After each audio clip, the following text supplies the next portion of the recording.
Muito bem, pessoal. Então, boa noite a todos. Novamente aqui nesse último encontro, décimo, do Gampopa, estudo do ornamento, a preciosa liberação. Nós vamos fazer então as preces iniciais e depois nós vamos fazer tempo de silêncio,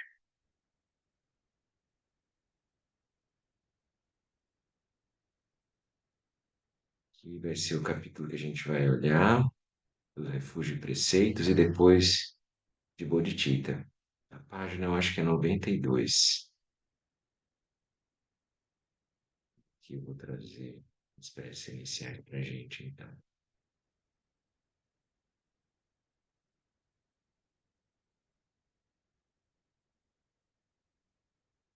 Dedicamos a nossa prática a todos os Budas e Patriarcas que mantiveram acesa a luz do Dharma por inúmeras gerações, aos patronos do Dharma vivos e falecidos, aos nossos ancestrais e a todos aqueles que morrem para a nossa sobrevivência.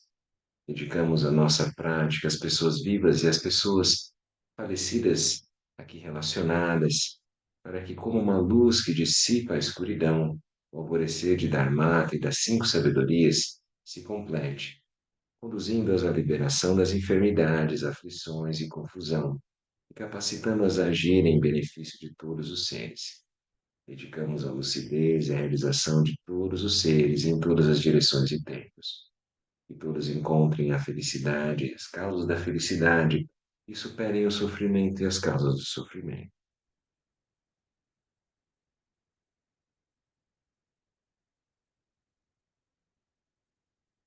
E na fronteira noroeste do país de Ordem, no coração de pólen de uma flor de lótus, você obteve o mais excelente e maravilhoso sítio. Renomado como aquele que nasceu do lótus, você está cercado por um vasto séquito de daquines. Enquanto pratica o seguindo seus passos, algo que se aproxime para conceder suas bênçãos. Ó Guru Pema, conceda-me os seres.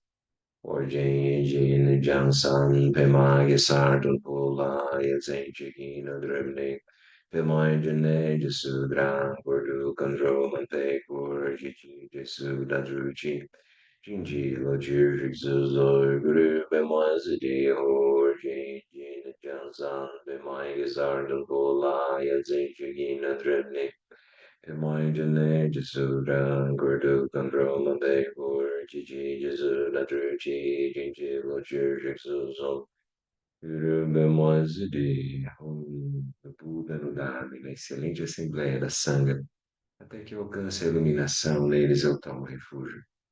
Através da minha prática das seis perfeições, possam todos os seres sencientes alcançar o estado búdico. Sanjay Chodam Sochi Chonam Lajan Chu Bardu Dani Chap Suchi Dagi Jing So Jing Pe So Nam Chi Drola Pen Chu Sanjay Drupa Shu Sangye Chodam Sochi Chonam Lajan Chu Bardu Dani Chap Suchi Dagi Jing So Jing Pe So Nam Chi Drola Pen Chu Sanjay Drupa Shu.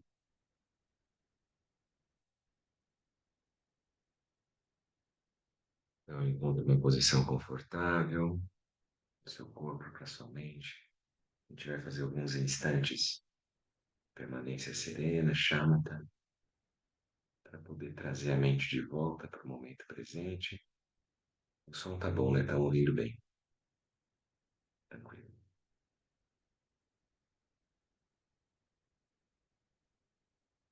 Lembre-se de manter a coluna ereta, os ombros relaxados, a fisionomia solta. Mais algumas respirações profundas. Inspira e exala.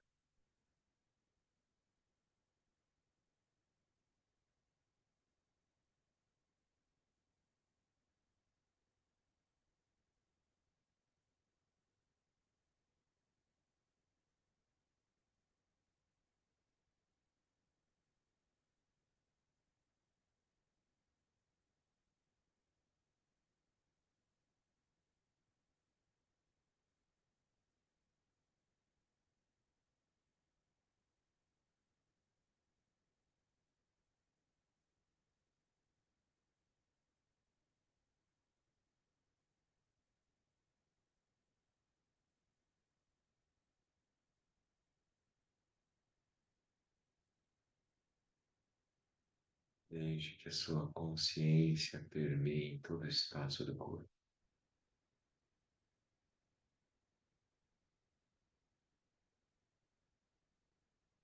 sem crítica, sem análise, sem julgamento, apenas testemunhe, mantenha-se presente.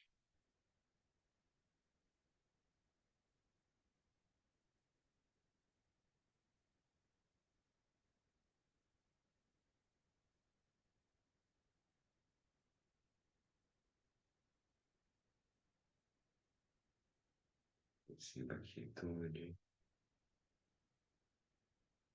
perceba o movimento e reconheça aquilo que reconhece, quietude e movimento.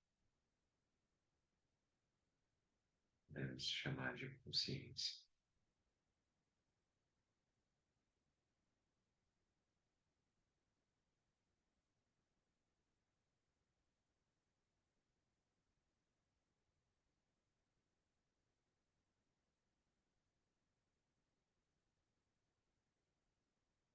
Observe o campo visual, sem responder, sem apego ou aversão aos fenômenos. Deixe tudo como está, apenas traga clareza à consciência. Observe o fenômeno.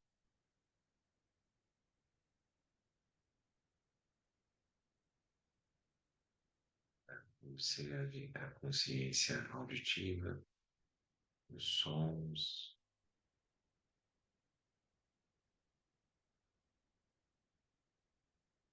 sem ser arrastada, mantenha-se consciência imóvel. Observe o tato, as mãos repousando, as coxas, os joelhos,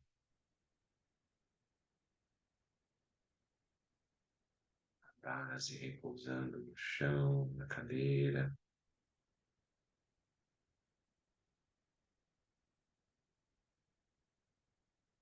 Esse campo de consciência sensorial, tátil,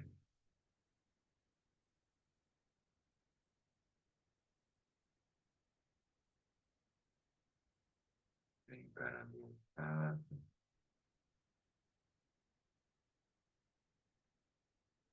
também para a gustação.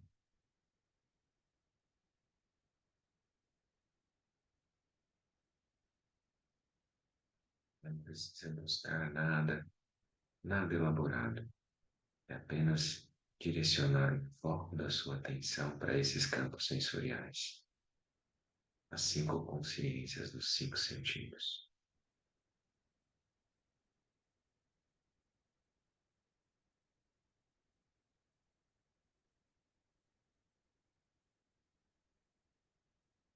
Agora volte-se para a consciência abstrata do campo mental. Observe a tela da mente, pensamentos, imagens, todos os conteúdos que são produzidos. Volte o seu foco, a sua atenção para essa experiência.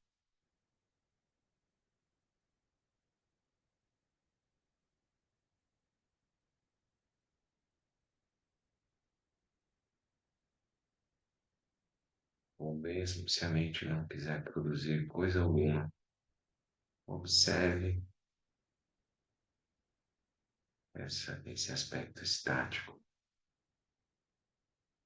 que porventura pode ocorrer.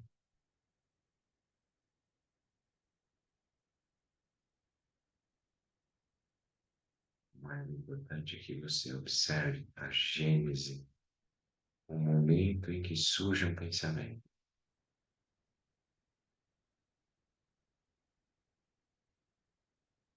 Procure olhar da onde ele vem.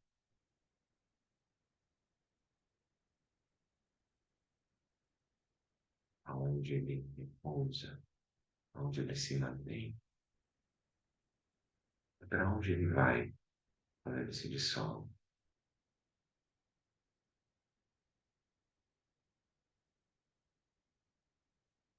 Você pode fazer surgir um pensamento, uma imagem. Veja de onde ela surge, aonde se mantém e para onde vai quando se dissolve.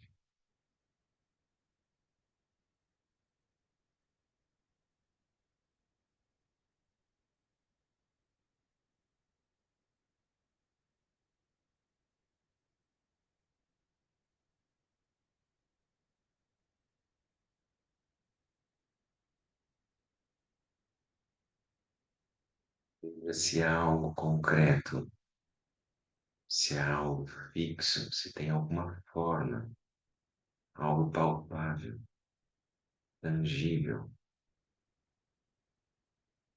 que produza o pensamento, que o sustente e que o dissolva.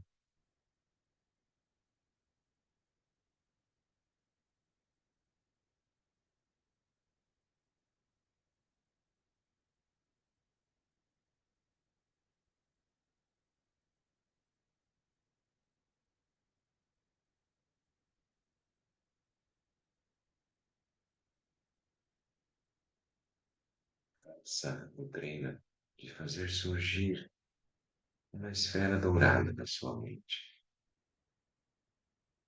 Observe ela, veja o tamanho, veja o formato, faça girar, sentido horário, anti-horário. Deixe ela se dissolver. Tente observar de onde ela surgiu, aonde ela se manteve e aonde ela se dissolveu.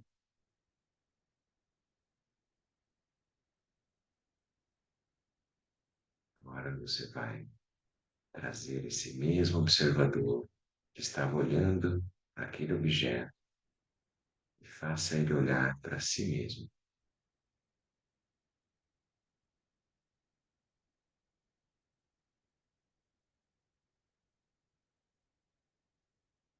Revista.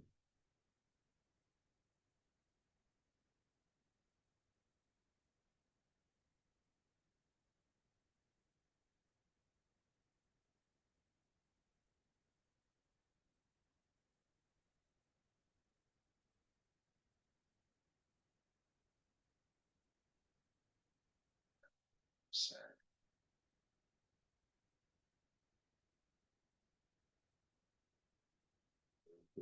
Leia propriamente.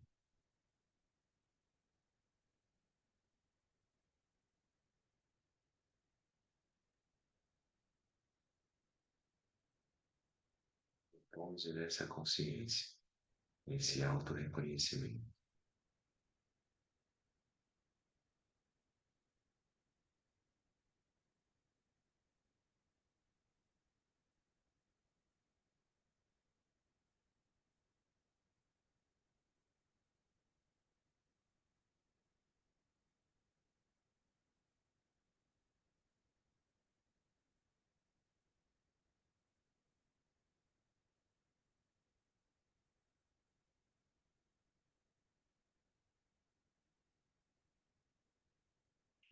Também vamos retornando.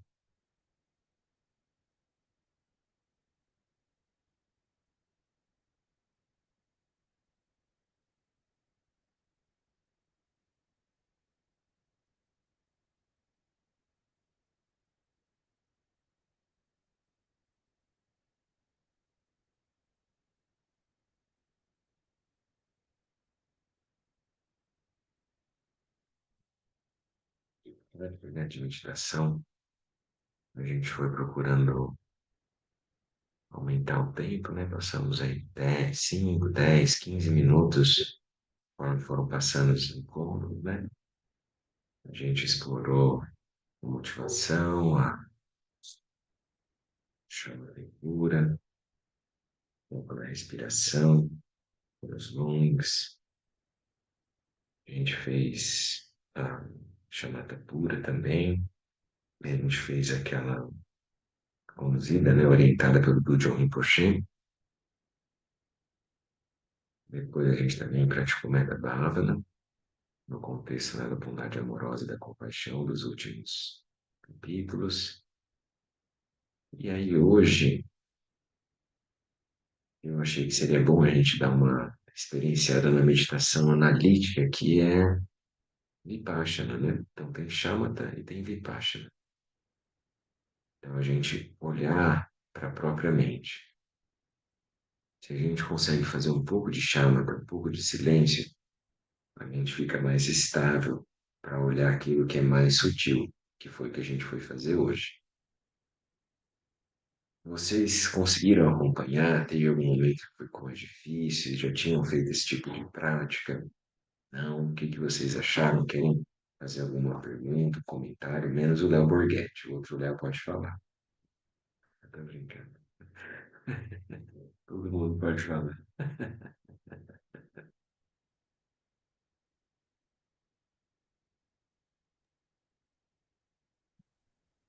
Essa instrução, né, da iluminação de sabedoria primordial, né, dos comentários, né? Essa é uma prática que eu acho muito interessante e, enfim, que não tem palavras, né? É engraçado, não tem palavras. Essa é a conclusão, assim. Muito curioso. Quer dizer que tá funcionando, né? Aham. Quando a gente fica atônito, né? Sem palavra, uma coisa de eu emarrou, fica meio. É, é como se fosse como se fosse, não, é esse autorreconhecimento mesmo, né? Que a gente inverter o olhar. Que aquilo a gente está sempre olhando para fora. E aí a gente olha para os objetos como se eles fossem concretos e fixos. Daí a gente começa a olhar para os objetos mentais, que eles existem, né? A gente se relaciona com os objetos mentais. Existem, entre aspas, né? Que a gente tem que colocar. E aí eu começo a olhar os objetos e observar como é que eles vão surgir, onde eles se sustentam e onde eles se dissolvem. Daí isso vai começar a apontar para nós o espaço da mente, e não só o conteúdo que a mente está propondo. No geral, a gente está muito preso com a história do filme, e a gente não olha para a tela do cinema, entendeu? Aqui nós estamos abrindo espaço para ver a tela do cinema, que é onde se projeta a imagem, se sustenta a imagem e se dissolve aquilo. É como se fosse um holograma, né? E é muito incrível, porque ele se autoproduz, entende? É a mente que produz o próprio. A mente é o sujeito e a mente é o objeto. É inseparável, não é? Quando, ainda mais é quando objetos mentais é que a gente está falando. E aí a gente vai ter que ver, aquilo não tem uma solidez, não tem uma concretude. Então isso tudo é para apontar a vacuidade dos fenômenos. Vacuidade da própria mente, do eu, a vacuidade do espaço eu, né? Não que ela doeu em mim. Às vezes dói a vacuidade, né? Parece que quebra a minha sensação de real, de concretude, né?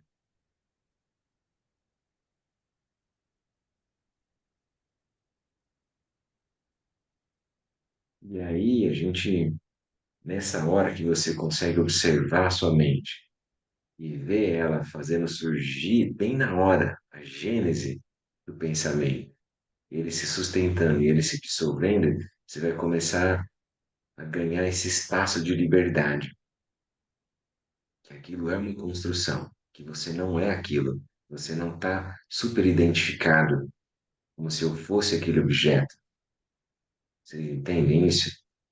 E a tela do cinema, ela é muito ampla e ela pode acolher qualquer tipo de pensamento, qualquer tipo de filme, né, de qualquer gênero, e aquilo se dissolve. Estou vendo sentido isso que nós estamos falando, gente? Está muito abstrato, está muito estranho. Podem falar.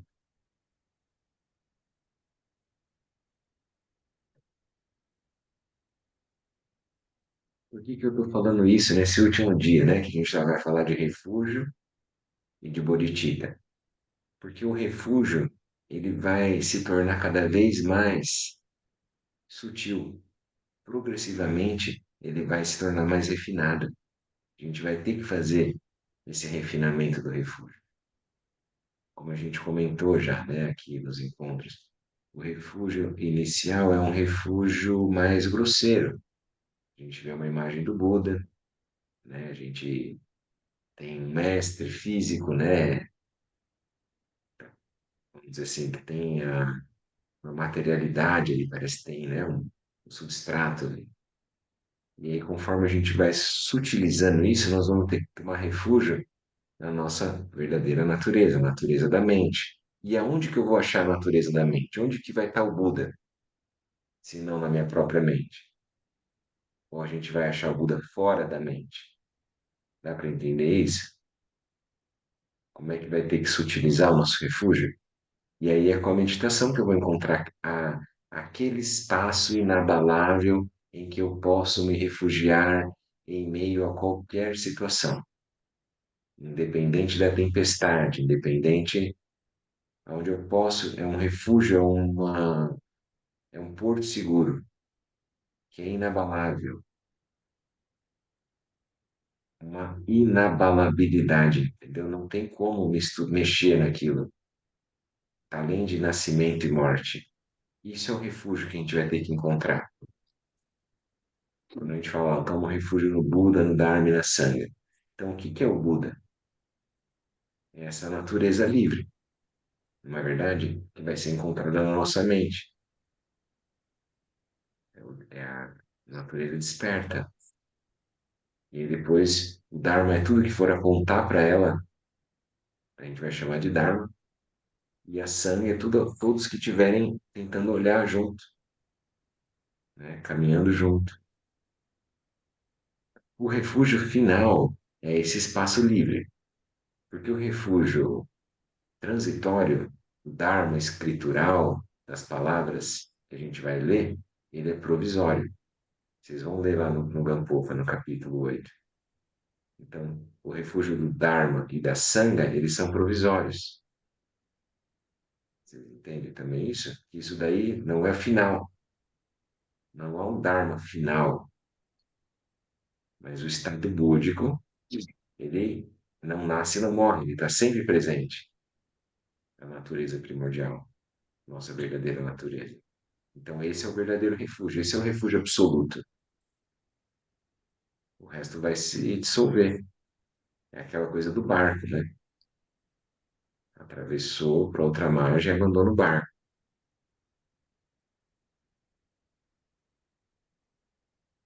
Ninguém quer perguntar alguma coisa.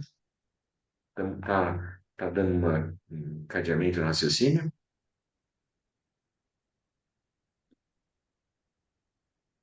Aí, Então, pode falar, quem quer falar?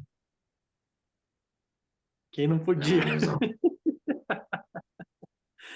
É, então, esse ponto, né, de ver, né, essa parte, né, da vacuidade, da própria mente, assim, que não, todos os fenômenos, eles são construídos, eles nascem, eles cessam, né, e a gente manter, assim, um reconhecimento dessa mente livre, né. Aí eu estava vendo o Lama falar no Retiro de Verão, que, que às vezes a pessoa pode entrar num estado que ela não entra nas bolhas, que ela, né, não sabe muito bem o que vai fazer, onde, por onde vai, assim, e, e porque realmente tudo a gente pode construir em qualquer direção, né? As nossas ações e as nossas vontades, né? Mas daí ele falou que ele acha importante entrar nas bolhas, assim, sabe? Que, que é bom, mesmo sabendo que é samsara, assim, sabe? E, e quando a gente entra na bolha, né, realmente a gente fica dentro daquela paisagem, aquilo de certa forma ele estreita a mente, né, mas é, é um ponto assim que é tipo como se fosse assim, né, estar no mundo, né, estar nas atividades, né, porque senão fica muito assim, às vezes, nossa, tudo é construído, tudo vacuidade e tudo é muito relativo, né? O que eu vou fazer cada instante é um espaço infinito de possibilidades, né? Então, né? Então parece que não tem, né?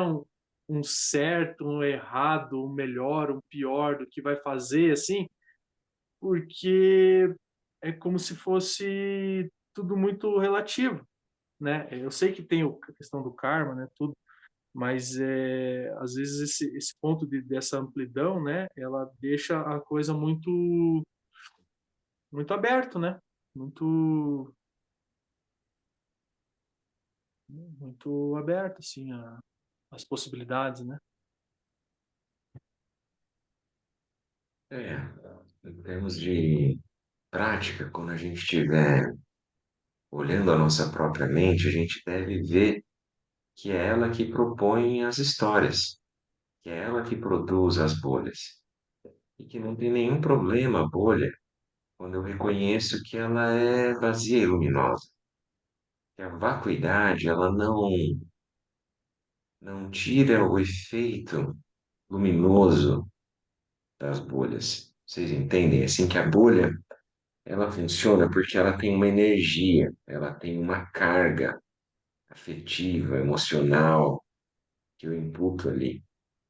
E aí, o que a gente vai treinando é reconhecer que aquilo é uma construção. E essa construção tá tudo bem, não tem nenhum problema.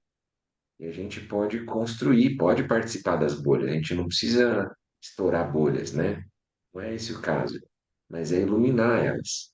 Sempre lembrar isso.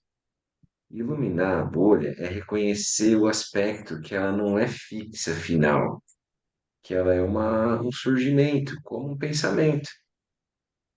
Então, se eu treino a olhar o silêncio da minha mente como um espaço aberto, receptivo, amplo, e eu tenho uma estabilidade de energia, meus lungs estão bem, a consciência está imóvel, presente, e vê aquele movimento surgindo, eu não me engano, eu não fico engajado no sentido assim de me perder naquela bolha. Então eu posso assistir o filme e não ficar sofrendo aquilo, entende? Eu posso participar daquela história, mas eu vou estar vendo que é a minha própria mente que está construindo aquele fenômeno.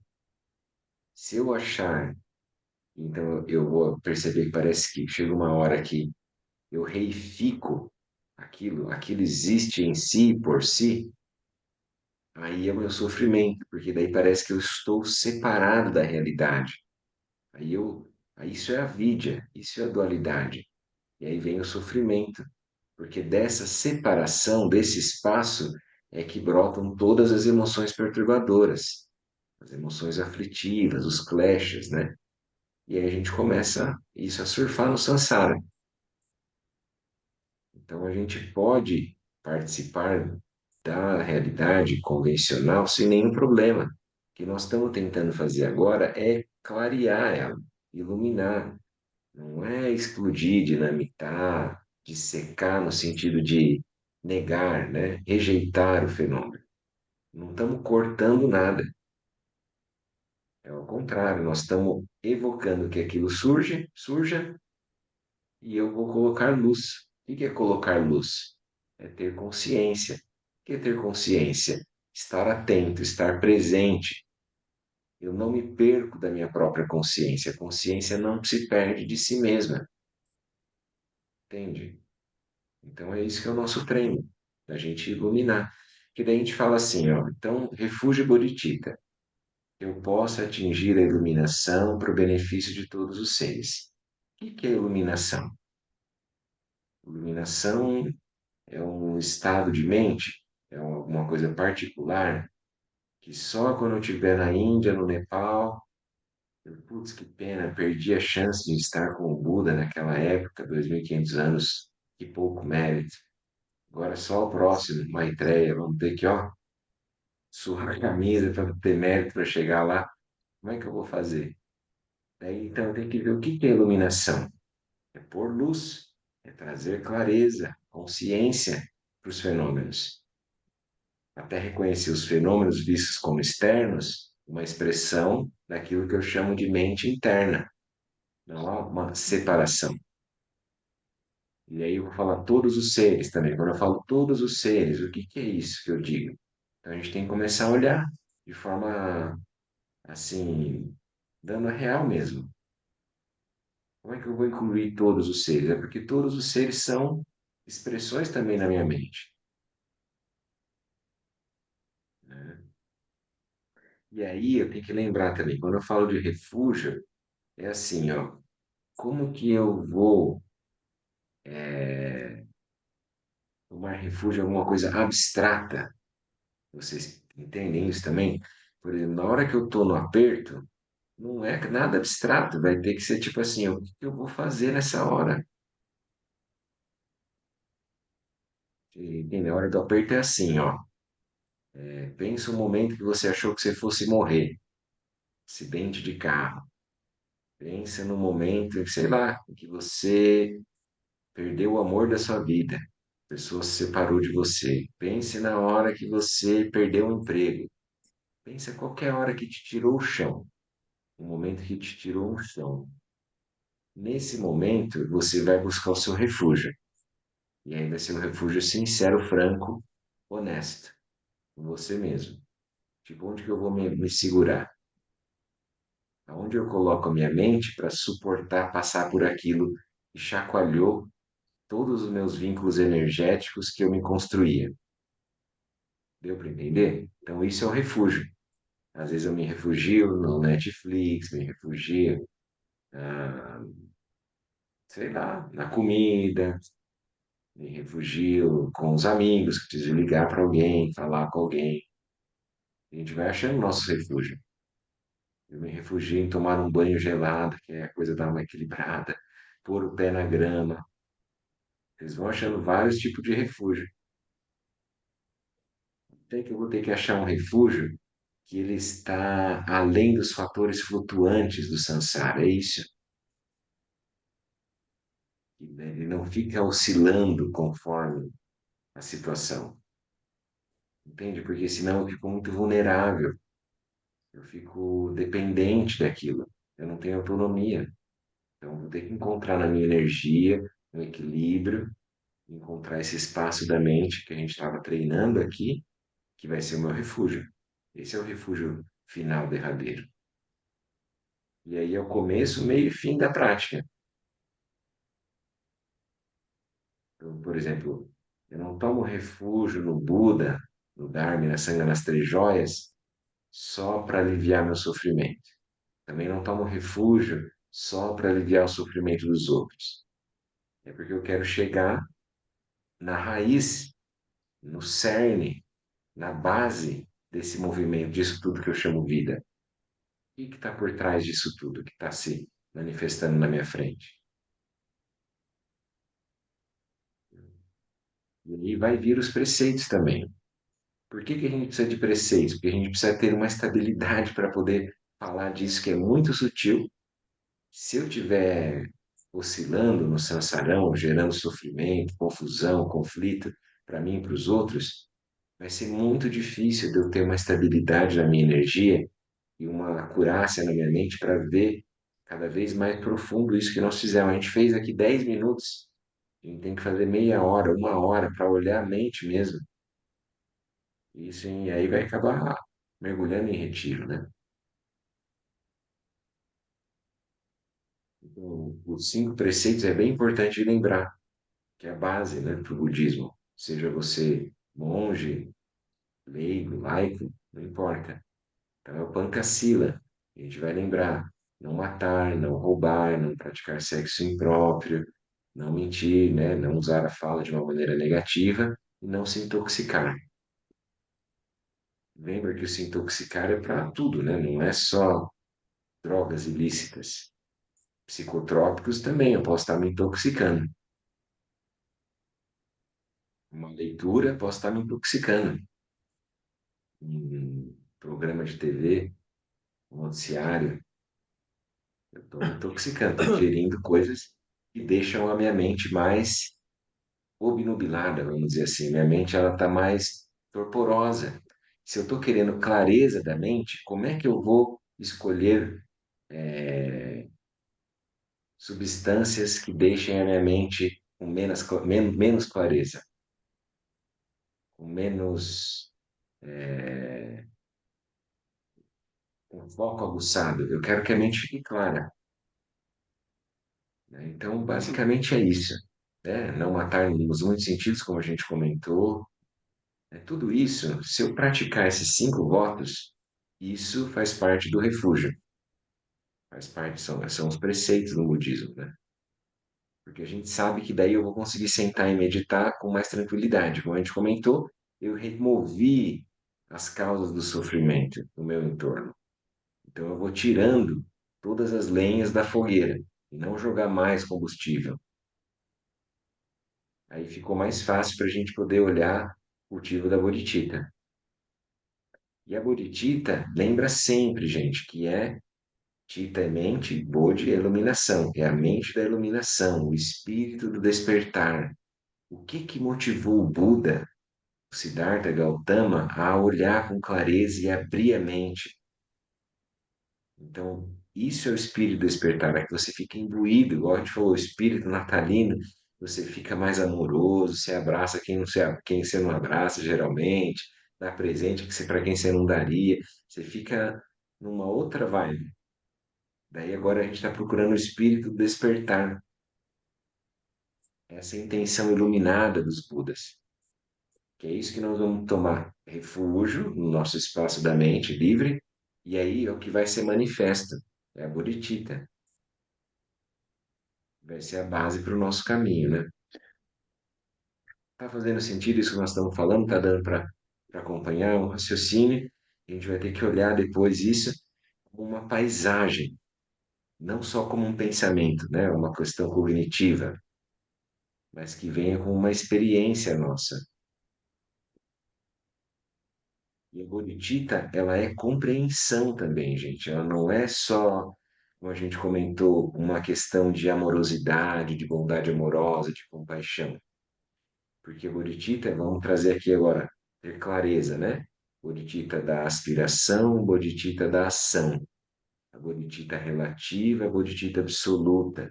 Na bodhicitta relativa é o método, que é a compaixão, aquilo que eu vou praticar. E a bodhicitta absoluta é a compreensão da vacuidade, shunyata, a natureza dos fenômenos, né? O Tathagata Garbha. Muitas palavras a gente pode usar dharmata, dharmakaya. Quanto mais eu aprofundar meu conhecimento é importante, eu tenho que estudar. Daí eu preciso refletir aquilo, contemplar aquele assunto, tornar aquele assunto vivo na minha mente, experienciar. Aí eu vou conseguir observar o fenômeno a partir da experiência que eu estou. O conteúdo cognitivo, às vezes, ele é separado, parece que é uma coisa meio na superfície da nossa experiência. Como é que a gente faz para introjetar? É isso. Como é que eu puxo aquele conteúdo para a minha experiência? Eu tenho que contemplar ele, trazer exemplos.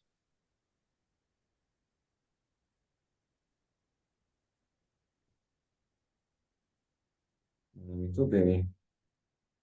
Depois procurem ler esses 2 capítulos, né? Ah, o capítulo 8 que a gente comentou então ali,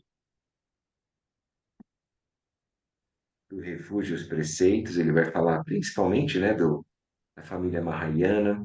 A gente toma refúgio nas 3 joias, a gente gera a bodhicitta, pelo menos a bodhicitta da aspiração. Eu realmente aspiro a atingir a iluminação para ser de benefício para os seres. eu confio nisso, né? Eu acredito que isso pode acontecer. E aí ele fala manter os votos pratimoksha. Depois ele vai explicar.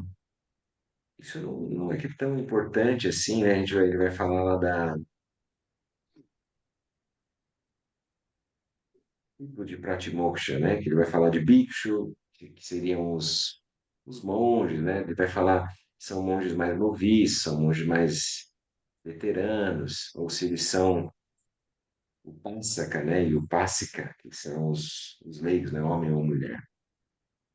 Então, e os preceitos, sempre lembrar então do Pratimoksha, daí é Pankasila, que são os cinco que eu comentei. Sempre resumir o budismo, igual o Dalai Lama fala, o Buda fez isso, está na capa da nossa sadhana, evite fazer o mal, pratique o bem, dirija a sua própria mente. É isso. Inclusive, a foto da capa da nossa sadhana é lá do Dalai Lama também, ele usa esse termo. Gabriel, Então, eu preciso lembrar também, gente, aqui, ó, que a gente tem três camadas que a gente vai trabalhar, que é o Shila, Samadhi e Panya, ou Prajna. Então, eu preciso ter Shila, que é a moralidade, que são os preceitos, que são os votos, que eles vão dar uma base, uma fundação. Se eu não tiver eles, é difícil eu chegar em Samadhi, que é a concentração meditativa, ter a realização, objeto, foco da mente. E a partir disso, que a gente está treinando a partir de shamatha, né? Chegar em vipassana ou prajna, que é reconhecer o fenômeno daquilo que eu chamo de mente e das circunstâncias, né? Da realidade circundante. Shila, Samadhi, Prajna. Gabriel, Pode falar, hein? é, lendo lá a questão do karma, né? Eu fui ver as notas, daí tem a nota lá 5 que daí o Gampopa fala, né? Daquela questão lá de tomar os 8 preceitos, né? Não matar, não roubar, não mentir, não se engajar em atos sexuais, não ingerir substâncias tóxicas, não usar camas ou tronos elevados, não comer no momento inadequado e não se entregar a prazeres tais como usar joias, cantar ou dançar. Falei, meu Deus. Aí lascou, né? E daí é um especial, Léo. Quando vai ser um dia assim diferente, você vai fazer uma 8, ou vai ter um dia que você quer fazer uma renúncia, daí você faz esse voto. Nos outros dias pode cantar, pode dançar, não tem problema.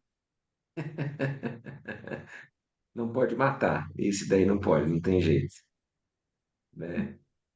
Ai, ai. Mas é bem, mas você vê, né? E um mestre de uma realização, né? Falando essas questões, né?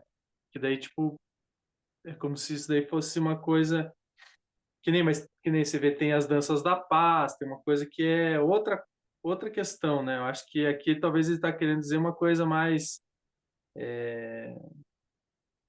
Sabe o que que é, Léo? É entertainment, entendeu, cara? Silvio Santos, vem aí, olê, olê. Tudo que for para distrair a tua mente, cara, tá indo no sentido contrário. É isso, entendeu? Cantar, não tem problema você celebrar a vida, isso é muito bom, entende? O problema é você ficar ludibriado no reino dos deuses. É esse que é o ponto. Então a pessoa fica lá naquele universo, entendeu? Com coisas agradáveis. Então ela está, na verdade, construindo a gaiola do sofrimento dela, entendeu? Então esse que é o ponto. Ele está querendo cortar pela raiz isso.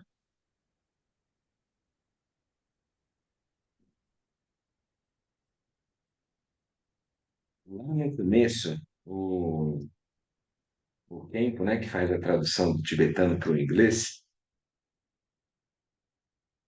ele faz um resumo e ele vai contando vários exemplos, né, porque a gente vai ver depois no cultivo da bodhicitta que eles têm muitas comparações, né? O próprio texto ele traz uma referência do Buda Maitreya, no ornamento da clara realização, que ele faz 20 alegorias do que seria a bodhicitta, né?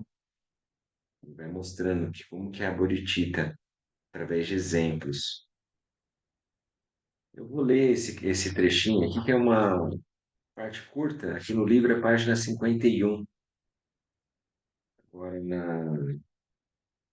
ele está falando do capítulo 9, é o resumo do Kempo, que está no PDF também, depois bem uma olhadinha. Então vamos lá. O cultivo da bodhicitta. Tendo por base a bondade amorosa, a compaixão e o refúgio, cultivamos a bodhicitta, a mente da iluminação. Essa mente não está apenas focada na felicidade dos seres sencientes, mas também busca ação para liberá-los da confusão e do sofrimento e alcançar a paz e a felicidade, tanto temporárias quanto absolutas.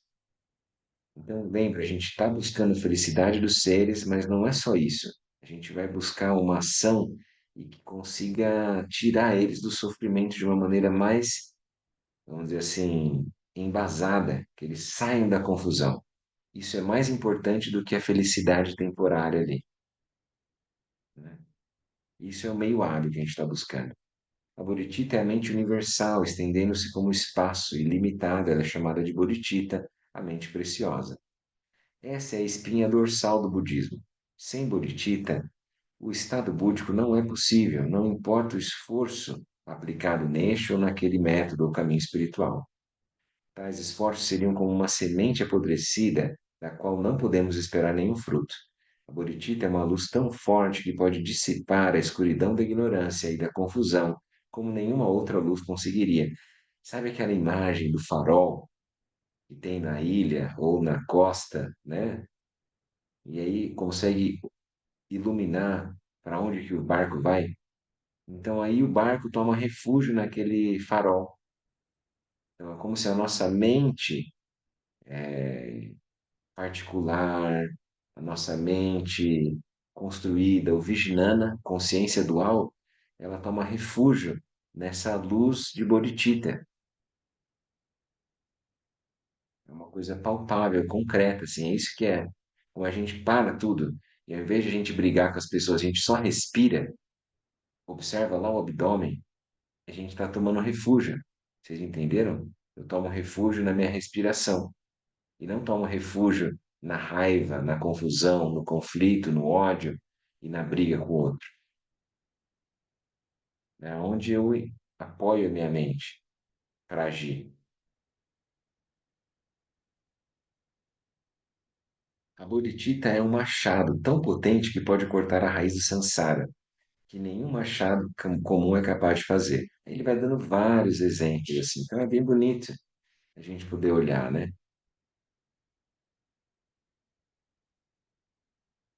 Quando alguém possui bodhicitta, tal pessoa tem uma coragem indômita, está livre de medo ou dúvida sobre permanecer no samsara para beneficiar os seres sencientes até o fim. E tal, hein?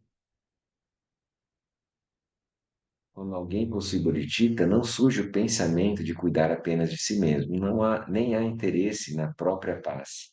Essa pessoa passa a se dedicar completamente ao serviço dos outros seres sencientes, sem discriminações, assim como a Terra serve como base imparcial sobre a qual os seres sencientes se movem e crescem, sustentando suas vidas.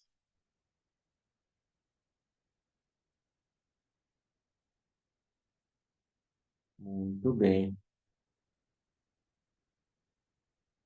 Aquele que possui essa mente é chamado de Bodhisattva. As pessoas têm grande estima pelos Bodhisattvas e esperam que eles resolvam seus problemas, tragam paz e felicidade e curem todos os seus conflitos. Pegar ou largar, né? É pelo fato da Bodhicitta ser preciosa que os Bodhisattvas são considerados tão preciosos. Um Bodhisattva que possui essa Bodhicitta não será arrastado quando todos os diferentes sofrimentos, obstáculos e condições indesejáveis surgirem.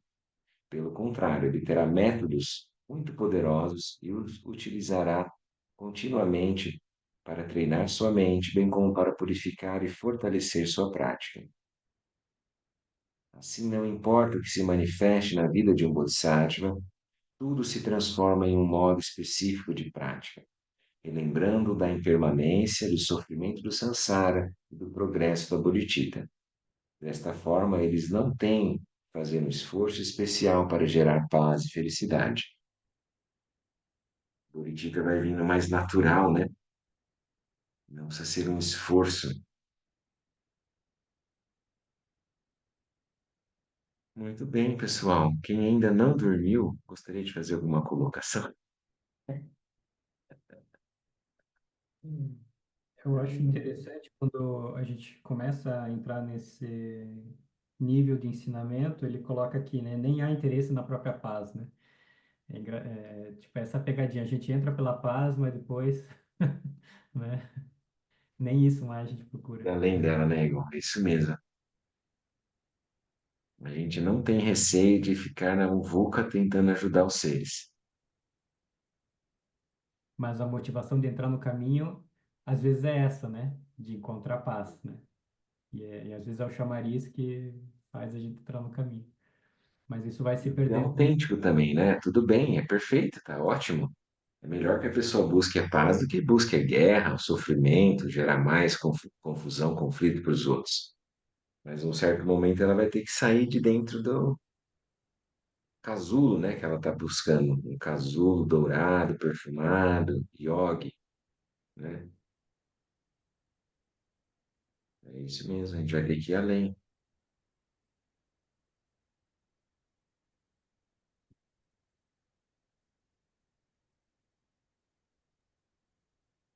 Gabriel, E vou dar pelo um fato exemplo também, né? hoje. Vou falar, Leozão. O... Hoje eu fui na casa de um colega que ele é DJ, né? E aí tava ouvindo muita música, tudo, e aí eu vi o jeito dele, né? De assim, de falar assim, não, que tem que ouvir música o tempo todo, assim, 24 horas, sabe? Tem que estar o tempo todo se engajando para estar atualizado, para estar não sei o quê. E eu vejo assim o sofrimento dele, assim, dele ter que é, fumar até droga, assim, para assim, acho que relaxar também, sabe? E ali, assim, eu vejo, né? Agora eu estou nesse movimento de me envolver de volta com a música, assim. E aí eu falo, puxa, mas dá para ver que ele está em um sofrimento, assim, né? Que ele está numa bolha que ele construiu que tem que ser daquela forma, que tem que ser muito atualizado para ter até uma validação, assim, né? E aí e ele segue falando, não, você tem que fazer assim, porque não, sabe? E aquilo assim eu vejo que ao mesmo tempo que também surge para mim essa necessidade de uma validação na sociedade, né? Porque às vezes quando meditante, não sei o quê, aí parece que não é, não é muito útil, assim, né? Não é aquilo não traz recurso financeiro e, quer dizer, pode trazer, né? Mas aí eu vejo, né, que agora que eu estou me voltando a me envolver mais com as questões assim, eu vejo o quanto que, puxa, mas o quanto que eu vou ter que me adequar, né, ao meio, né, para né? Porque você vê, eu fiquei com muito receio de entrar de volta nisso por causa de toda essa questão, né? De as pessoas dando regras, assim, não, que tem que ser assim, tem que estar o tempo todo atualizado, o tempo todo tá não sei o quê, e muita questão de droga também no meio, assim, sabe? E, e aí, mas eu acho que vai ser um desafio, assim, sabe? Conseguir me envolver sem abrir mão, né, dessa questão desse cultivo de fazer no meu tempo, assim, né? Mas você vê que é gritante ver assim, né, essa questão assim da como a pessoa às vezes está muito imersa naquela bolha e naquele padrão que foi construído para um DJ ou um músico tem que ser assim, ou talvez né? Até a pessoa na área acadêmica, né? Então, você tem que estudar muito, você tem que estar o tempo todo É, ali, né? eu ia falar isso, Léo. Isso é para qualquer profissão, cara. Todo mundo aqui, cada um tem uma profissão. Toda profissão vai ter isso. Sabe o que que é isso? Isso é o cerne da roda da vida, cara. São os três animais. Então, o médico tem que estar sempre atualizado. Qualquer coisa, você pode usar qualquer profissão. Psicólogo, advogado, professor, empresário, tem que estar antenado. Eles têm que estar sempre 24 horas por dia ligado. Você já está desatualizado se você não está lendo. Isso daí isso é o javali, cara, entendeu? E a ação incessante do gado. Você tem que fazer um monte de coisa. E aí vem a raiva, vem a cobra para tentar defender, entendeu? O que que é o problema? O problema é que eu parei, abandonei a minha natureza primordial, a minha liberdade básica, fundamental, e eu passei a operar a partir dessa bolha de realidade, como se ela fosse o final, a realidade final, que desse conta de todo, abarcasse toda a experiência que a gente tem, não é nem só a experiência humana, entende? É quando a pessoa pega e ela toca só uma nota, entendeu? Existe o piano inteiro, ela só toca uma nota, por exemplo, é só a profissão. Ela é 24 horas por dia DJ, 24 horas por dia médico, 24 horas por dia professor. E ela esquece o resto. Ela também pode ser pai, ela pode ser irmão, pode ser filho, ela pode ser praticante, ela pode escrever poesia, pode caminhar na natureza, pode ser tantas coisas que ela não precisa se fixar naquele tipo de identidade. Daí você consegue ganhar um grau de liberdade, né? De não estar tão preso, tão super identificado com aquela bolha. E aí, isso também é numa questão energética também, né, Léo? Então, a pessoa que encontra um refúgio mais sutil, mais equilibrado na sua energia, isso é muito bom. Ela não depende tanto de coisas fora, né? Eu não preciso tanto de substância química para poder equilibrar o meu organismo, a minha mente, para poder estar bem, centrado. Ou de circunstâncias, eu preciso estar sempre pilhado, cara. Sabe quando a pessoa tem que estar sempre feliz, alegre, sabe? É tipo assim, como se estivesse tensionando a corda. Vai arrebentar, entendeu? É sempre o equilíbrio, né? Nem deixar muito frouxo, nem muito apertado. Pessoa que está sempre essa é aquela coisa do excitement, sabe? Tem que ter sempre muita uma vibe, você tem que estar, nossa, cara, minha vida é sempre especial, é muito demais. Daí vai no excitement, depois vai pro exhaustion. É só isso é a vida da pessoa. Ela fica girando nisso. Muita gente a gente vê vivendo assim.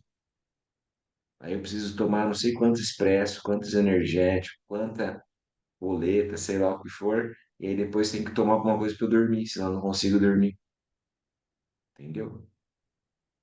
Então a gente precisa voltar para uma coisa simples e aprender que faz parte da existência o tédio, por exemplo.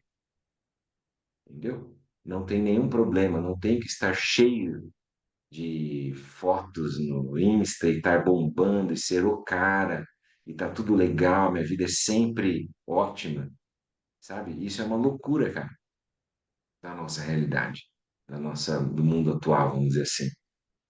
É muito triste, cara. A gente não precisa embarcar nisso, faz parte da vida. A gente não estar ok, não estar bem, é normal, entendeu, cara? É, porque já só de ver essa paisagem, assim, falar, nossa, será que eu vou ter que parecer com essas pessoas para ter, né, uma profissão ali? Isso já traz nossa, parece assim um peso, né? Parece que é uma coisa pesada, né? Uma coisa assim, tipo, pô, é, Esse peso é quando eu abandono a minha liberdade, a minha natureza livre, e aí o que manda mais é a identidade. A identidade que é construída e que vai cessar, entendeu? Aquilo não dura para sempre, ela dura por um tempo. Então, como é que eu posso achar, cara, que da natureza, uma identidade, uma bolinha vale mais do que o oceano, sabe? É isso, é a loucura da onda, achar que ela é maior do que o mar. Mas acho que eu estou entendendo o dilema do Léo, né? Porque ao mesmo então a gente tem essa discussão sobre as bolhas, né?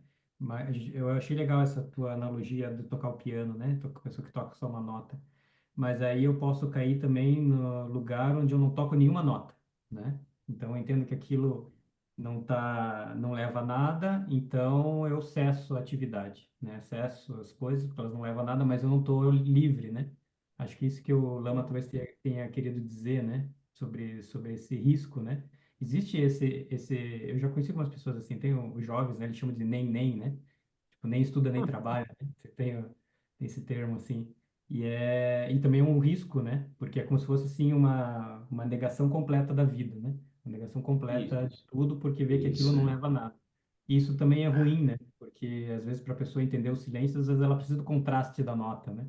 Aí ela precisa entrar em contato com os seres para poder ter um material de trabalho, vamos dizer assim, para poder fazer uma prática, né? A meu ver, né? Talvez seja isso que o Lama tenha querido dizer. Então, às vezes é legal encontrar uma boa bolha, se você não está iluminado, né? Encontra uma bolha mais ou menos e segue, né? E talvez seja isso que o Lama tenha querido dizer, né? Ao invés de simplesmente cessar as atividades, né? Certeza, irmão. Isso daí é um ensinamento tradicional de não se perder nos estados meditativos, por exemplo, né? Isso também a gente pode levar para um niilismo, um extremo também, né? De uma rejeição dos fenômenos, né? Como a gente estava comentando, não precisa chegar nesse ponto. É melhor realmente a gente se engajar, a vida vai se tornando, você vai tentando tornar aquilo mais uma terra pura, que é um bom espaço para a prática. Então, pegar o seu trabalho, pegar a sua atividade, pegar a sua família e tornar aquilo como uma terra pura é o melhor que a gente pode fazer. A gente vai estar praticando ali dentro. Não é encontrar um estado amorfo, assim, sabe, que não tem, é impassível, que nada incomoda, não é isso. Isso é o apego à paz, que a gente estava comentando. Daí o antídoto é encontrar bodhicitta, encontrar bondade amorosa, compaixão, né?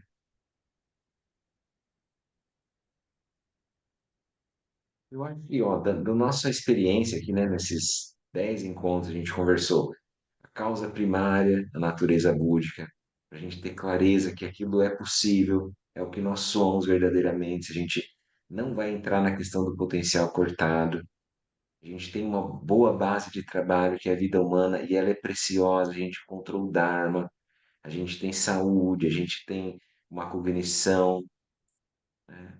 A gente encontrou a causa contribuinte, que é o mestre, a sangue, os ensinamentos. A gente aprendeu, a reconhecer o sofrimento, a gente não deu as costas para ele, não quis cobrir, não quis, né, o entretenimento para não lidar com aquilo, né? A gente está olhando as causas à raiz, a gente está tentando desenraizar o sofrimento, né? Olhou o karma, olhou como é que eu vou lidar com aquilo, com aquela situação. E a gente viu bondade amorosa, compaixão, né?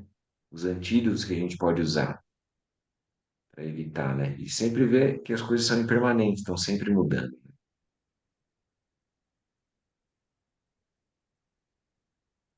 Não é uma coisa simples, né? Mas é possível, essa que é a questão. Por mais complexa que seja, tem muitas pessoas trilhando o caminho e nós estamos indo junto.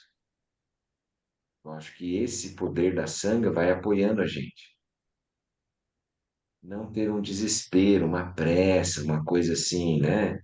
Tem que ter conhecimento, uma realização para ontem, não é? É um dia após o outro. A gente vai vendo que cada vez a gente vai compreendendo um pouco mais. E o nosso refúgio vai se aprofundando. A nossa bodhicitta vai se tornando mais sincera, mais fidedigna, vamos dizer assim. Então, pensa quando você conheceu o budismo 5, 10, 15 anos atrás, como que era? O que que você entendia? Você não achou que isso foi aprofundando, evoluindo? Você não vai cada vez mais reconhecendo as coisas de um modo mais sutil, mais aprofundado, né? Então a gente está caminhando. Acho que está indo bem. Nossa conversa aqui, eu estava me lembrando, eu vou ler esse texto aqui para a gente encerrar, né? Já está aqui na 9h20, que é uma resposta do Lama Alan Wallace para uma pergunta de 2014 no Retiro, lá em Viamão, que eu fiz para ele. Eu perguntei para ele, pedi para ele falar sobre a bodhicitta como base do caminho. A gente leu esse trechinho lá no curso lá em Joinville. Aí foi bom. Deixa eu só entrar aqui de novo.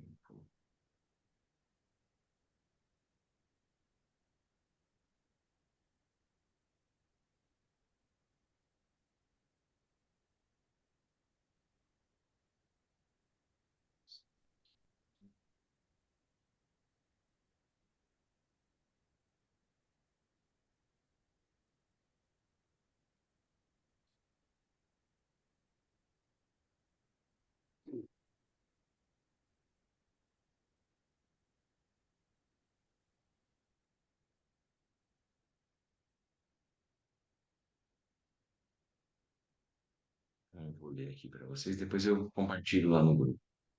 Então, a bodhicitta como base, como fundação para o caminho. Estes são os ensinamentos clássicos do budismo Mahayana, especialmente transmitidos por Maitreya através de Asanga. Nesses 5 tratados de Maitreya, ele ressalta este ponto do caminho, e o texto está presente em todas as escolas do budismo Mahayana, onde é muito estudado. Abhisamaya Alankara, o ornamento da mais alta ou clara realização, que é um texto que o Gampopa se baseou, né? Assim como o Bodhicharyavatara do Shantideva, né? Estes ensinamentos extraem a essência do Prajnaparamita, a perfeição da sabedoria. Então, os 5 caminhos deste ensinamento, iniciados com a acumulação, podem ser vistos como estágio da evolução espiritual. A culminância do caminho Mahayana é a perfeita budeidade, mas esse não é o único caminho a ser seguido. Há o Pratyeka Buda, em que a culminação é se tornar um Pratyeka Buda, né, que é os realizadores solitários, como ele traduziu ali no texto do ornamento. Como também o caminho Shravakayana, que é o caminho do ouvinte, né, para a sua liberação individual, que é a culminação ao estado de Arhat. Apenas a realização da vacuidade não determina o caminho que você irá seguir. Então, realmente, o mais importante é a motivação. Se a sua motivação é fundamentalmente a renúncia, você quer sair, você não suporta mais o samsara, você quer a liberdade, fará qualquer coisa para atingir a liberação. Essa é a sua motivação fundamental e é autêntica. Aí você segue o caminho Shravakayana ou Pratyeka Buda. Mas se você vai mais profundamente no cultivo, não só das 4 qualidades incomensuráveis, né? Compaixão, amor, alegria e equanimidade, como também do grande amor Mahamaitri, ou da bondade amorosa, e o mais importante, da grande compaixão Mahakaruna. Então você simplesmente não consegue enterrar a noção de apenas atingir a liberação pessoal e deixar todos para trás e nunca mais voltar. Não tem sabor. Com essa compaixão, a conexão do meu coração, de todo o meu ser, está tão profunda com todos os seres sencientes, é como se todos fossem minha família. É como se um pai cuidasse só de metade de seus filhos e deixasse os outros à sua própria sorte. Nenhum bom pai desiste de seus filhos. Você nunca desiste de nenhum ser senciente. Então, à medida em que a compaixão aprofunda, se essa é a motivação da sua prática, esse é o porquê você está procurando a perfeita iluminação, nada menos que isso é satisfatório, nada menos que isso é suficiente. Por todos os seres sencientes não há escolha. Você deve atingir a perfeita iluminação. Com essa motivação tão profunda, você não tem que gerar, desenvolver, é como uma pessoa no deserto, que não precisa tentar ficar sedenta. Ela está sempre sedenta. E isso sempre vem espontaneamente. Então, você é um bodhisattva.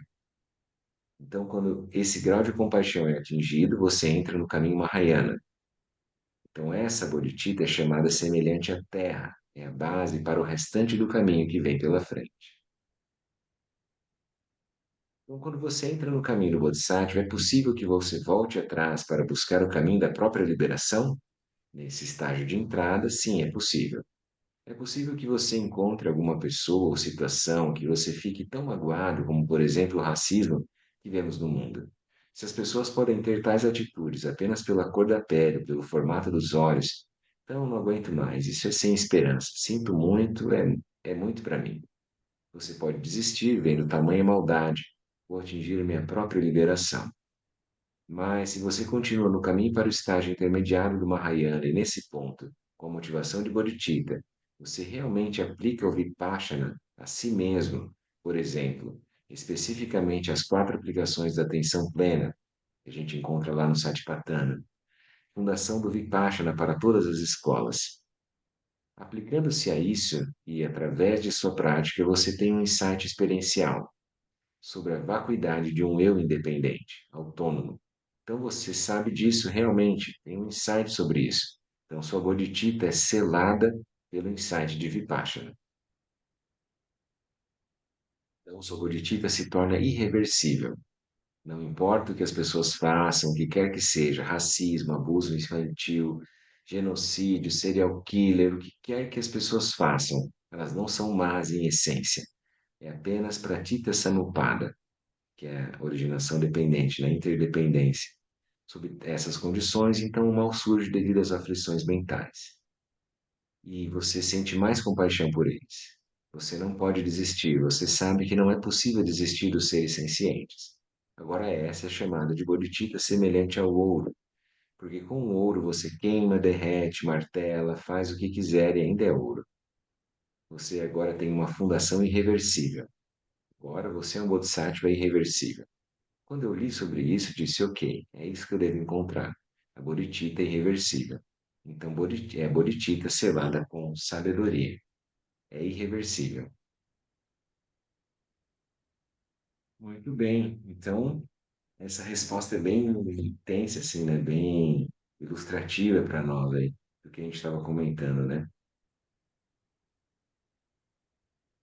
Essa imagem da bodhicitta como a terra e depois a bodhicitta, que é da onde tudo vai ser cultivado, depois a bodhicitta como ouro, que ela, você pode martelar, você pode fazer o que for, aquilo vai ser sempre ouro.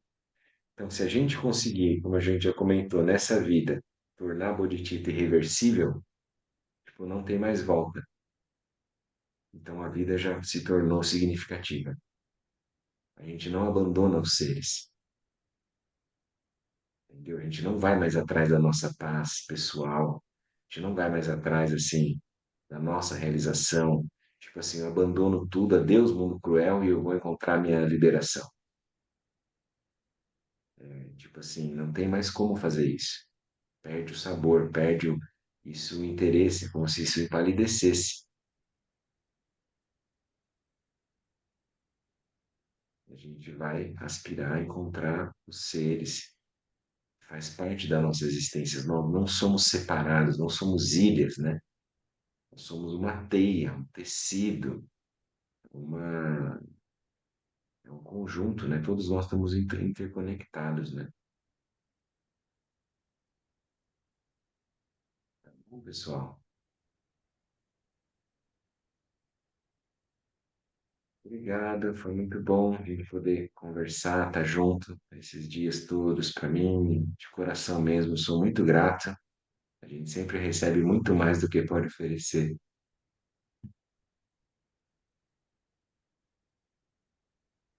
Muito bom. Podem falar. Considerações finais. Seja breve, Del Borghetti. Tem uma questão aqui que é da iluminação da sabedoria primordial, né? Que o John Rinpoche fala como consciência vazia sem intermediários para o caminho. Esse intermediários, ele seria o quê, assim? Esse texto daí, Léo, é como se fosse assim: você vai buscar o espaço livre da mente, sem nenhuma elaboração, sem nenhuma fabricação, nenhum intermediário, nenhuma construção, nenhuma identidade. Entende? Eu vou observar esse espaço livre. E o espaço livre, ele não nega o surgimento, entendeu? É como se fosse assim: eu vou reconhecer o grande oceano, e tá tudo bem que surjam ondas. Mas se eu ficar preso na onda, como se a onda fosse o final, fosse o oceano, isso é uma visão estreita particular. Então, esse intermediário seria as identidades, assim, E isso são as construções, as bases contaminadas, vamos dizer assim, né? Porque elas são estreitas. Então a gente tem que ir abandonando cada vez mais os referenciais de condicionamentos, né?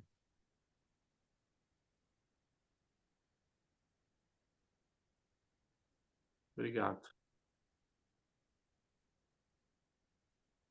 Muito bom, Gabriel. Obrigado por todo o empenho aí. Eu acho que esse formato de módulos é bem bom, assim, né? Da gente pegar um texto, né? Dar uma contextualizada, pedir para o pessoal ler em casa, né? Eu acho que fica legal. Fica legal. A gente pode manter essa ideia aí para o ano que vem.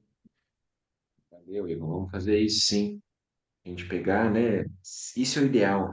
Todo mundo conseguir ler aquele capítulo naquela semana facilita muito na nossa conversa, na nossa prática, né? E 1 hora e meia é bem sucinto, né? Para a gente pegar e olhar o capítulo todo.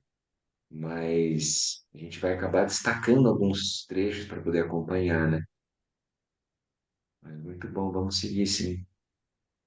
Depois eu vou compartilhar também com vocês a transcrição, né, na verdade, da fala, da resposta do Alan Wallace lá em 2014.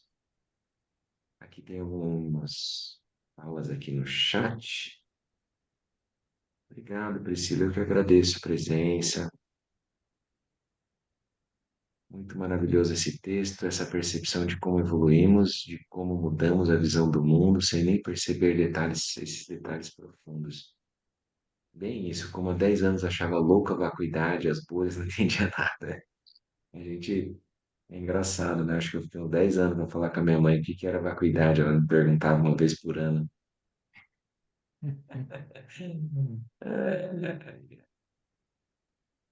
Daí sabe quando você tá com a criança brincando na areia e aí tem lá, ela tá fazendo um castelinho de areia, daí ela vai lá e brinca com o castelinho. E daí quando vai lá, alguém tropeça e detona o castelinho de areia. Aí ela sofre daquilo, não é? Daí qual que é a vacuidade desse fenômeno? A areia que estava andando, todo mundo está andando normal na areia. Só que quando eu piso numa areia, só que ela está num formato diferente, aí eu sofro com aquilo. E não tem uma separação exata, vocês entendem? A concepção é arbitrária, aonde é castelinho e aonde é areia da praia. Só que aquilo tem é vazio e é luminoso, porque eu tenho uma energia que eu construí ali, que eu coloquei ali, né? Então, isso é tudo para nós. Então, as nossas experiências, nossas identidades é o castelinho de areia de cada um, né? Muito bom, então, gente. Vamos fazer a dedicação, né? Deixa eu achar aqui a página para a gente poder compartilhar. Sadhana.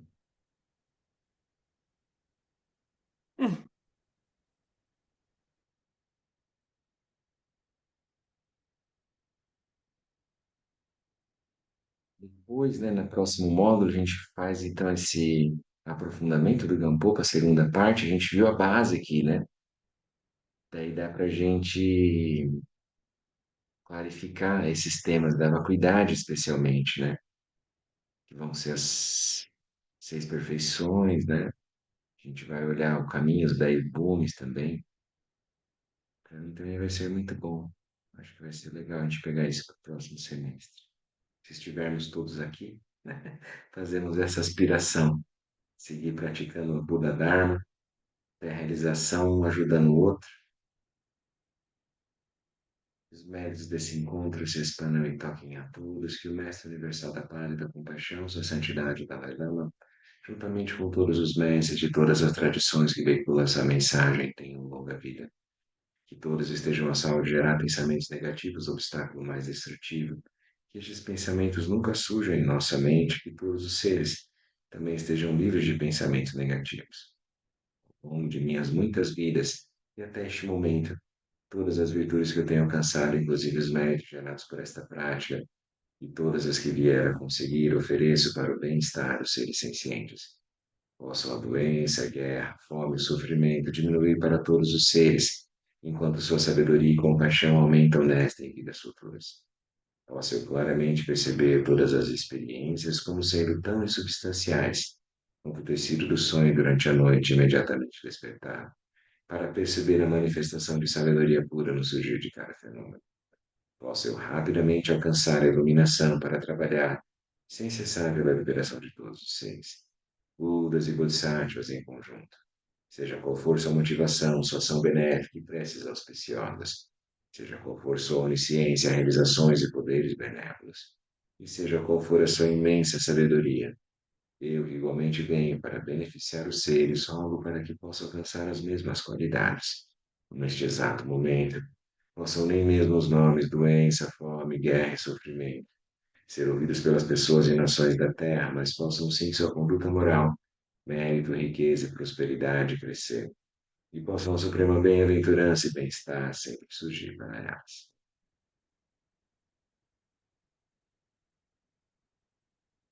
Fazer prece para todos os lamas.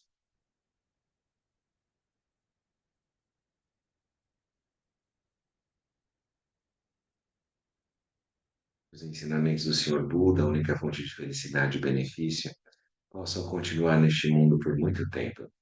Que as vidas dos que sustentam os ensinamentos do Buda possam ser tão estáveis quanto o estandarte da vitória. Pandan Jumene Jimbo Denba Yuring Neba Dan Denba Zimpe Jebo Nangu Zenja Zen Chi. Aí dissipando obstáculos no caminho. Guru Rinpoche, corporificação dos Budas dos três tempos. Guru que é grande bem-aventurança. Senhor de todas as realizações. Guru que é o dinâmico irado domador de maras, dissipador de todos os impedimentos e rogo. Confira suas bênçãos, por favor, remova todos os obstáculos externos, internos e secretos, e conceda suas bênçãos para que nossos desejos sejam espontaneamente realizados. Dusum Sanjay Guru Rinpoche Nodru Kanda Dewachen Puja Barche Kansadu Dodrakul Sam Sola Dev So Jinji Lao Tu So Chinan Sangwe Barche Jiwadam Sampalum Jidru Parjin Jilo Vendra Guru Pema Sidi. Aí a prece final. Prece para que a tradição do Guru Padma Sambhava floresça. Que a grande tradição da Bhakti Rakshita, do mestre Padma Sambhava, do Retreat São Deutzen, possa florescer e permear os três reinos, que a presença das três joias nunca se separe do fluxo mental dos seres, assegurando assim o sublime bem-estar através dos três tempos. Embocho Sumri Uche Zalim Satsun Chan Roju Josunan Vadam Midradus Dele.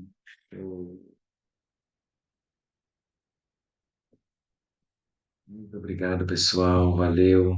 Bom final de ano, Feliz Natal, bons encontros com as pessoas. Seguimos. Ano que vem a gente volta, faz mais estudos. Muito Obrigada. obrigado. Obrigada a você, Gabriel. Obrigado, Gabriel. Tudo de bom. Valeu, Gabriel. Obrigada. Tchau, tchau, gente. Até mais. Obrigado. Tchau. Obrigado, Até Gabriel. mais. Falou. Tchau, tchau.